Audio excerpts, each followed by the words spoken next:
என்ன எப்ப பாரு உனக்கு இதேதான். டூருக்கு போறதுக்கு உன்ட்ட பர்மிஷன் கேட்டா நீ என்ன ஓவரா பண்ற? எல்லாம் ஒரு அளவு தான், அதுக்கு மேல கொஞ்சம் எல்லாம் தெரியும். நீ நினைச்சதுதான் நடக்கணும், நீ நினைச்சது மட்டும் தான் நடக்கணும். இதெல்லாம் என்கிட்ட சரியா வராது, இது சரியா வராது. வைடி போன நான் பாத்துக்கிறேன், நீ வைடி. உன்னை எங்க பாக்கணுமோ எனக்கு தெரியும். உனக்கு அவ்வளவுதான் மரியாதை, சொல்லிட்டேன் நானு. என்னண்ணே இப்படி பேசுறீங்க? அப்படிதான்டா, ஒரு சில நேரத்துல எனக்கு கோவம் வந்துருச்சு. பொண்டாட்டின் எல்லாம் பாக்குறது கிடையாது உங்க அண்ணிய, சும்மா விலசி வாங்கிடுவேன் நானு, புரிஞ்சுக்கோ.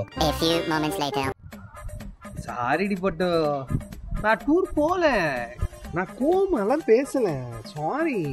இல்ல ப்ளூடூத்ல உனக்கு சரியா கேட்காதுன்னு தான் நான் சத்தமா பேசல, நான் கத்தி பேசல. நான் தூண் துப்பல, வாயில கொசு போயிடுச்சு, அத சொன்னேன். நான் ஒண்ணு துப்பலமா, நான் வாயில கொசு போனதை சொன்னேன்.